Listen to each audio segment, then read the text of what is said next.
ഞാൻ doctor Girija Mohan. Happy healthy kids ടൈമിലേക്ക് വീണ്ടും സ്വാഗതം. ഒരു കുഞ്ഞ് ജനിക്കുമ്പോൾ അമ്മയുടെ പാൽ കുടിക്കാൻ തുടങ്ങുമ്പോൾ തന്നെ തുടങ്ങുന്നതാണല്ലോ കുട്ടികളുടെ പലതരത്തിലുള്ള ഫീഡിങ് പ്രോബ്ലംസ്. അങ്ങനെയുള്ള ഫീഡിങ് പ്രോബ്ലംസിനെ പറ്റി കുറച്ച് വീഡിയോസ് ചെയ്യാമെന്ന് വിചാരിച്ചു. അതിൽ ആദ്യത്തെ ആണ് കോമൺ ആയിട്ട് കാണുന്ന ഒരു പ്രോബ്ലമാണല്ലോ ച്യൂയിങ് പ്രോബ്ലം. കുഞ്ഞ് ചവയ്ക്കുന്നില്ല, എല്ലാം കൊടുക്കുന്നതെല്ലാം വായിൽ വെച്ചിരിക്കുന്നു, വിഴുങ്ങുന്നില്ല. അതാണ് ഏറ്റവും കോമണസ്റ്റ് ആയിട്ടുള്ള പ്രോബ്ലം. അതിനെപ്പറ്റി കുറച്ച് കാര്യങ്ങൾ, വന്നാൽ എന്ത് ചെയ്യണം, വരാതിരിക്കാൻ എന്ത് ചെയ്യണമെന്ന് കുറച്ച് കാര്യങ്ങൾ നിങ്ങളോട് ഷെയർ ചെയ്യുകയാണ്. നിങ്ങൾക്ക് എല്ലാവർക്കും അറിയാമല്ലോ, ഒരു 4 മാസം 5 മാസം കഴിയുമ്പോൾ തന്നെ കുട്ടികൾ കൈ വായി വയ്ക്കാൻ തുടങ്ങും. 6 മാസമാകുമ്പോൾ നമ്മൾ കയ്യിൽ എന്തെങ്കിലും കൊടുത്താൽ ഉടനെ തന്നെ അത് വായിൽ കൊണ്ടുപോവുക, അത് എപ്പോഴും എന്ത് കിട്ടിയാലും അത് വായിൽ വെച്ച് കടിക്കുകയും ചവയ്ക്കാൻ തുടങ്ങുകയും ചെയ്യും. അപ്പോൾ നമ്മൾ 9 മാസം കഴിയുമ്പോൾ തന്നെ മിക്കവാറും 9-11 മാസം ആകുമ്പോഴത്തേക്ക് തന്നെ കുഞ്ഞ് ഒരുവിധം നല്ലോണം ചവയ്ക്കാൻ തുടങ്ങും, പല്ലുകൾ വരാൻ തുടങ്ങുകയും ചെയ്യുമല്ലോ. അപ്പോൾ പല്ല് വരുന്ന സമയത്ത് കുഞ്ഞുങ്ങൾക്ക് ഭയങ്കര ഇറിറ്റേഷൻ ആയിരിക്കുമല്ലോ. അപ്പോൾ നമ്മളെപ്പോഴും പറയാറുള്ളതാണ് എന്തെങ്കിലും എപ്പോഴും കടിക്കാൻ കൊടുക്കുക എന്നത്.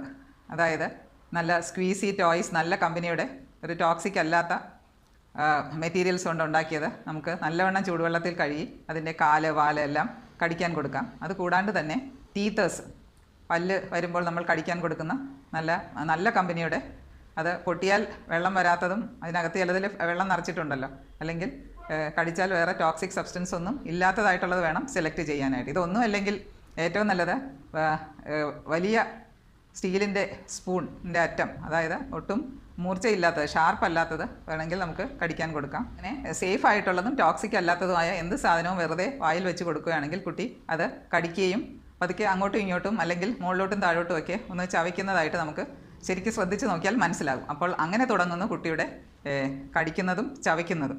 അപ്പോൾ ആ സ്റ്റേജിൽ തന്നെ നമ്മളിതെല്ലാം ഒന്ന് സ്റ്റിമുലേറ്റ് ചെയ്യുകയാണെങ്കിൽ കുട്ടികൾക്ക് ചവയ്ക്കാനും ഇറക്കാനും ഒന്നും വലിയ ബുദ്ധിമുട്ട് കാണുകയില്ല. പിന്നെ വളരെ ചുരുക്കം ചില കുട്ടികളുണ്ട്, ഡെവലപ്മെൻ്റ് ഡിലേ ഉള്ള കുട്ടികളും ഇറക്കാൻ ബുദ്ധിമുട്ടുള്ള കുട്ടികളും ചവയ്ക്കാൻ ബുദ്ധിമുട്ടും. അങ്ങനെയുള്ള കുട്ടികളുടെ കാര്യമല്ല ഞാൻ പറയുന്നത്. അപ്പോൾ നോർമലായിട്ടുള്ള കുട്ടികൾക്ക് നമ്മൾക്ക് ഇങ്ങനെ നേരത്തെ ശീലിപ്പിക്കുകയാണെങ്കിൽ കുട്ടികൾ ചവച്ച് ഇറക്കുന്നത് ഒരു പ്രശ്നമാകുകയില്ല. അപ്പോൾ വേണ്ട സമയത്ത് വേണ്ട പോലെ ഒന്ന് സ്റ്റിമുലേറ്റ് ചെയ്ത് കൊടുക്കുകയാണെങ്കിൽ ഇങ്ങനെ ഒരു പ്രോബ്ലം ഉണ്ടാകാൻ സാധ്യതയില്ല. ഇനി അങ്ങനെയുള്ള കുട്ടികൾ ഉണ്ടെങ്കിൽ തന്നെ, വേറെ കുഴപ്പമൊന്നുമില്ലാത്ത കുട്ടികളാണെങ്കിൽ ഈ പറയുന്നതെല്ലാം നിങ്ങൾക്ക് ട്രൈ ചെയ്യാവുന്നതാണ്. പിന്നെ ഈ വീഡിയോയുടെ അവസാനം ഈ ശരിക്കും ഇങ്ങനെ ചവയ്ക്കാനും ഇറക്കാനും ഒക്കെ ചെയ്യുന്നതിന് നമ്മൾ ഒരു സംസാരിക്കുന്നതിനും എല്ലാം പറയുന്നതാണ് ഓറോമോട്ടർ സ്കിൽസ്. ആ സ്കിൽസ് ഡെവലപ്പ് ചെയ്യാനുള്ള 1-2 കാര്യങ്ങൾ ഞാൻ ഈ വീഡിയോയുടെ അവസാനം പറയുന്നുണ്ട്, ശ്രദ്ധിച്ച് കേൾക്കുമല്ലോ. ഇനി എങ്ങനെയാണ് നമ്മൾ കുട്ടികളെ ചവയ്ക്കാനായിട്ട് പഠിപ്പിക്കേണ്ടത്? അതിന് ആദ്യമായിട്ട് നമുക്ക് ചെയ്യാൻ പറ്റുന്ന, ഞാൻ പറഞ്ഞ പോലെ 5-6 മാസമാകുമ്പോൾ ടീത്തറും അല്ലെങ്കിൽ ടോയ്സും എല്ലാം വായി വയ്ക്കുന്ന പ്രായമാണല്ലോ. അപ്പോൾ ചില കുട്ടികൾ അതങ്ങനെ വായി വയ്ക്കുന്നില്ലെങ്കിൽ തന്നെ നമ്മൾ അത് പേഷ്യൻ്റായിട്ട് വളരെ ക്ഷമയോടുകൂടെ അത് വായിൽ വെച്ച്, നമുക്ക് കുട്ടി ചിലപ്പോൾ കരയുന്നത് തന്നെ അത് വായിൽ കിട്ടാൻ വേണ്ടിയായിരിക്കും, അത് മനസ്സിലാക്കി നമ്മൾ അങ്ങനെ വായിൽ വെച്ച് കൊടുത്ത് അവർ അത് ചവയ്ക്കുന്നുണ്ടോ കടിക്കുന്നുണ്ടോ എന്നൊക്കെ ഒബ്സർവ് ചെയ്ത് നോക്കാം. അതിന് വളരെ സിമ്പിളായിട്ട് നമുക്കൊരു സംഗതി അത് സ്റ്റിമുലേറ്റ് ചെയ്യാൻ നല്ലത്, നമ്മൾ ക്യാരറ്റ് ഉണ്ടല്ലോ, നല്ല കട്ടിയുള്ള ക്യാരറ്റ്, പുഴുങ്ങിയതല്ല, റോ ക്യാരറ്റ് നല്ലവണ്ണം സ്ക്രേപ്പ് ചെയ്ത് കഴുകി ഒരുവിധം വായി കൊള്ളുന്നതാണെങ്കിൽ വെറുതെ വായിൽ വെച്ച് കൊടുക്കാം, അല്ലെങ്കിൽ ഒരു കുറുക്കിൽ മുക്കിയിട്ട് വായിൽ വെച്ച് കൊടുത്താൽ കുഞ്ഞത് വെറുതെ ചവയ്ക്കും. പക്ഷേ നമ്മൾ വളരെയധികം ശ്രദ്ധിക്കണം, അത് കുഞ്ഞിൻ്റെ ഗംസ് കൊണ്ടായിരിക്കും, പല്ല് വരാത്ത കുട്ടികളാണെങ്കിൽ ഗംസ് കൊണ്ടായിരിക്കും കടിക്കുന്നത്, അതുകൊണ്ട് അത് മുറിഞ്ഞ് ചോക്ക് ചെയ്യാനുള്ള സാധ്യതയൊന്നും ഇല്ല. എന്നാലും നമ്മൾ വളരെയധികം ശ്രദ്ധിക്കണം. അതൊരു നല്ല മെത്തേഡാണ്, ക്യാരറ്റിൻ്റെ ഒരു ടേസ്റ്റ് വായിൽ കിട്ടുകയും ചെയ്യും. അപ്പോൾ ഈ പല്ലില്ലല്ലോ, പിന്നെ എങ്ങനെ കുഞ്ഞുങ്ങൾ ചവയ്ക്കുമെന്ന് വിചാരിക്കും. പക്ഷേ കുട്ടികളുടെ ഗംസ് തന്നെ നമ്മൾ തൊട്ട് നോക്കിയാൽ അറിയാം, ഒരുവിധം ഹാർഡാണ്. ഒരു 9-12 മാസം ആകുമ്പോൾ തന്നെ നല്ലവണ്ണം ഗംസ്, പല്ല് വന്നില്ലെങ്കിൽ തന്നെ ഹാർഡായിട്ടുള്ള ഗംസിൽ വെച്ച് കുഞ്ഞുങ്ങൾക്ക് ചവയ്ക്കാൻ പറ്റുന്നതാണ്. അങ്ങനെ നമുക്ക് സോഫ്റ്റ് ഫുഡെല്ലാം അതേപോലെ തന്നെ വായിൽ വെച്ച്, ഉദാഹരണത്തിന് പുഴുങ്ങിയ ഉരുളക്കിഴങ്ങ് അല്ലെങ്കിൽ പുഴുങ്ങിയ ക്യാരറ്റ് അങ്ങനെ തുടങ്ങിയവ ഒരു 9-11 മാസം ആകുമ്പോൾ നമുക്ക് പതുക്കെ വായിൽ വെച്ച് കൊടുക്കാവുന്നതാണ്. അത് പതുക്കെ ചവച്ച് തിന്നുകയും ചെയ്യും. ഒരിക്കലും ഹാർഡായിട്ടുള്ള കാര്യങ്ങൾ വായിൽ വെച്ച് കൊടുക്കരുത് ഈ പ്രായത്തിൽ. പിന്നെ നമ്മളുടെ മടിയിലിരുത്തി അല്ലെങ്കിൽ ഒരു ഹൈ ചെയർ ഇരുത്തി നമുക്ക് കുട്ടികളുടെ വളരെയധികം ശ്രദ്ധയോടുകൂടെ നിരീക്ഷണം ചെയ്തുകൊണ്ട് തന്നെ കുറച്ച് ഇതുപോലത്തെ വലിയ ഫുഡുകൾ കുറേശ്ശെ വായിൽ വെച്ച് ചവയ്ക്കാനായിട്ട് നമുക്ക് പ്രോത്സാഹിപ്പിക്കാം. ഒരു പ്രാവശ്യം വായിൽ വെച്ച് കുഞ്ഞ് ചവയ്ക്കുന്നില്ലെന്ന് വിചാരിച്ച് നമ്മൾ നിരാശപ്പെടരുത്. വീണ്ടും പല പ്രാവശ്യം ട്രൈ ചെയ്താൽ മാത്രമേ ചില കുട്ടികളത് ചവയ്ക്കാനും കടിക്കാനും എല്ലാം പഠിക്കുകയുള്ളൂ. പതുക്കെ അത് ചവച്ചിട്ട് ഇറക്കുകയും ചെയ്യും. പിന്നെ ഒരു വയസ്സോടെ അടുപ്പിക്കുമ്പോൾ നമുക്ക് സ്പൂണ് കൊണ്ട് ഫുഡ് കൊടുക്കാനായിട്ട് ശ്രമിക്കാം. എന്തെന്ന് വെച്ചാൽ സ്പൂൺ കൊണ്ട് പഠിപ്പിച്ച് അങ്ങനത്തെ ഒരു കൾച്ചർ ഉണ്ടാക്കാൻ വേണ്ടിയല്ല, ആ സ്പൂൺ വായിൽ വയ്ക്കുമ്പോൾ തന്നെ നാക്ക് അതിൽ തൊടുകയും നാക്കും വായും എല്ലാം കൂടെ ഉള്ളൊരു കോർഡിനേഷൻ ശരിയാകുകയും ചെയ്യും. അപ്പോൾ പതുക്കെ പതുക്കെ കുഞ്ഞിനെ കൊണ്ട് തന്നെ സ്പൂൺ വായിൽ വയ്പ്പിച്ച് പതുക്കെ ചെറിയ ചെറിയ ഇതുപോലെ നല്ല സോഫ്റ്റ് ആയിട്ടുള്ള ഫുഡ് നമ്മൾ വായിൽ വെച്ച് കൊടുക്കാൻ ശ്രമിക്കുകയും കുഞ്ഞ് തന്നെത്താൻ ശ്രമിക്കുകയും ചെയ്യുമ്പോൾ തന്നെ ചുണ്ടിൻ്റെയും നാക്കിൻ്റെയും ഈ മസിൽസിൻ്റെ എല്ലാം ഒരു മൂവ്മെൻറ്റ് കൂടുകയും അങ്ങനെ ചവയ്ക്കാനുള്ള ശ്രമം ഒന്നും കൂടെ കൂടുകയും ചെയ്യും. അപ്പോൾ ഇങ്ങനെ ചെറിയ ചെറിയ കട്ടിയുള്ള ആഹാരങ്ങൾ, ഹാർഡ് സംഗതികളല്ല, ഞാൻ വീണ്ടും ഓർപ്പിക്കുകയാണ്, ഹാർഡായിട്ടുള്ള ഫുഡല്ല, ഒരിക്കലും ചോക്ക് ചെയ്യുന്ന നിറയെ കയറുന്ന ഹാർഡായിട്ടുള്ള ഫുഡല്ല പറയുന്നത്. അത് അങ്ങനെ പതുക്കെ കൂട്ടിക്കൂട്ടി നമുക്ക് ചവയ്ക്കാൻ പഠിപ്പിക്കാം.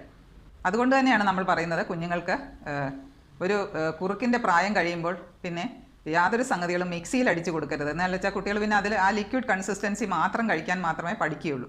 അതുകൊണ്ടാണ് മിക്സിയിൽ അടിച്ച് ഒന്നും കൊടുക്കരുതെന്ന് എല്ലാ വീഡിയോസിലും ഞാൻ വീണ്ടും വീണ്ടും നിങ്ങളോട് പറഞ്ഞു തരുന്നത്. അപ്പോൾ പതുക്കെ പതുക്കെ ഗ്രാജുവലി നമ്മൾക്ക് ഇങ്ങനെ ചവയ്ക്കാൻ ഓരോ സ്റ്റിമുലേഷൻ ഉണ്ടാക്കി കൊടുക്കാം. 9 മാസം 10 മാസം കഴിയുമ്പോൾ എല്ലാം ഇമിറ്റേറ്റ് ചെയ്യുന്ന പ്രായമാണല്ലോ.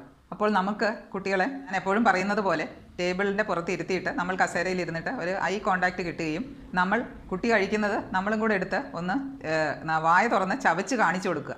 നമ്മൾ എന്ത് ചെയ്യുന്നതും ഇമിറ്റേറ്റ് ചെയ്യുന്ന പ്രായമാണല്ലോ. അപ്പോൾ ഇപ്പോൾ ഉദാഹരണത്തിന് ഒരു പുഴുങ്ങിയ ക്യാരറ്റ് ആണെങ്കിൽ, പുഴുങ്ങിയ പൊട്ടറ്റോ ആണെങ്കിൽ നമ്മളത് ഒരു കഷ്ണം എടുത്ത് വായിൽ വെച്ച് വായ തുറന്ന് തന്നെ കുഞ്ഞിനെ ചവയ്ക്കാൻ കാണിച്ചു കൊടുക്കുക, പഠിപ്പിച്ചു കൊടുക്കുക. അപ്പോൾ മിക്കവാറും കുഞ്ഞ് അതേപോലെ തന്നെ ചവയ്ക്കുകയും ചെയ്യും. അതൊരു വളരെ എളുപ്പവും സിമ്പിളും ആയിട്ടുള്ളൊരു മെത്തേഡാണ്. അപ്പോൾ ഇങ്ങനെ ചെറിയ ചെറിയ സിമ്പിൾ കാര്യങ്ങൾ കൊണ്ട് തന്നെ നമുക്ക് കുഞ്ഞിനെ ചവയ്ക്കാൻ നേരത്തെ തന്നെ പ്രോത്സാഹിപ്പിക്കാം, പഠിപ്പിക്കാം.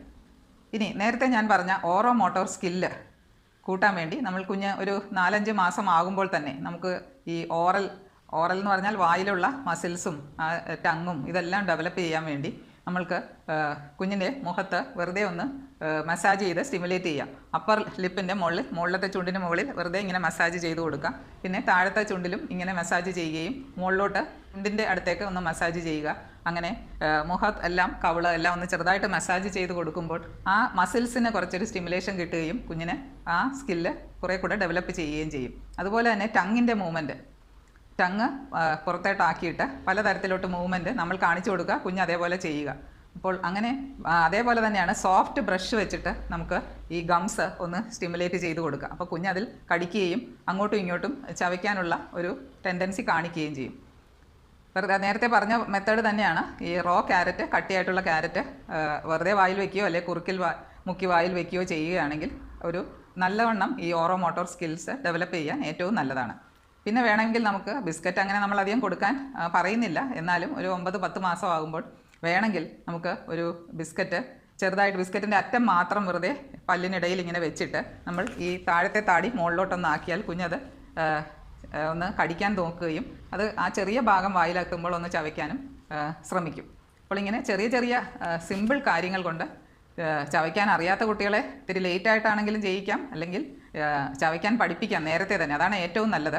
അപ്പോൾ ഇങ്ങനെ ചെറിയ ചെറിയ കാര്യങ്ങൾ കൊണ്ട് നമുക്ക് കുട്ടികളെ നേരത്തെ തന്നെ ഭക്ഷണം കഴിക്കാനും ചവയ്ക്കാനും ഇറക്കാനും എല്ലാം പഠിപ്പിച്ചു കൊടുക്കാൻ എളുപ്പമാർഗ്ഗമാണിത്. നിങ്ങളെല്ലാവരും ഒന്ന് ട്രൈ ചെയ്ത് നോക്കുമല്ലോ. ഇനി വേറൊരു വിഷയമായി അടുത്ത വീഡിയോയിൽ നമുക്ക് കണ്ടുമുട്ടാം. നന്ദി, നമസ്കാരം.